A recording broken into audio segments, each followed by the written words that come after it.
শুভ সন্ধ্যা বন্ধুরা, রান্নার নতুন একটা ভিডিওতে অনেক স্বাগত। তো দেখতে পাচ্ছ এখানে সর্ষে, মানে সাদা সর্ষে, কালো সর্ষে আর পোস্তে তিনটে ভালো করে ধুয়ে চাটনির মধ্যে ভিজিয়ে রেখেছিলাম।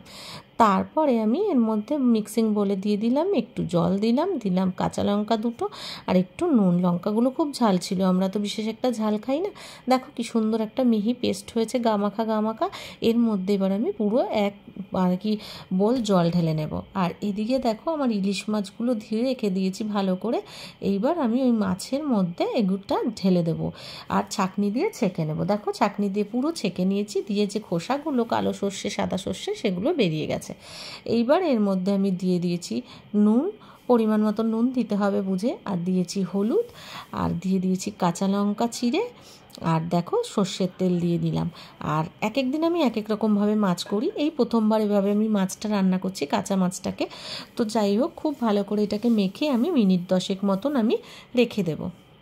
10 মিনিট মতন কিন্তু এটাকে ভালো করে সব কিছুর মধ্যে দিয়ে ঢুকিয়ে রেখে দিতে হবে। দেখো একটু বেশ জল জল মনে হচ্ছে না, কিন্তু হওয়ার পর কিন্তু এটা নর্মাল যতটা লাগবে ততটাই হয়ে যাবে। এইবার দেখো আমি কড়াইয়ে সর্ষের তেল দিয়ে নিলাম, কালো জিরে ফোড়ন দিলাম, কাঁচা লঙ্কা চিড়ে একটা দিয়েছি। আমরা ঝাল কম খাই সেই জন্যে, আর লঙ্কাগুলোও আমার কাছে একটু ঝাল লাগছিলো, তোমরা বুঝে যে যেমন ঝাল খাও দেবে। এবার এইটা ফোড়নটা ভাজা হলে আমি এটা পুরোটা ঢেলে দেবো। দিয়ে দেখো ভালো করে নাড়াচাড়া করে আমি একদম মিনিট 10 মিডিয়াম হাই ফ্লেমে এটাকে রান্না করব ঢাকা চাপা দিয়ে। তারপরে ঢাকনা খুললেই তোমরা দেখতে পাবে, দেখো একদম সুন্দর একটা কালার চলে এসছে। দেখো পুরো তেল বেরিয়ে এসছে। এই সময় আমি একটু জাস্ট কয়েক দানা চিনি দিয়ে দেবো।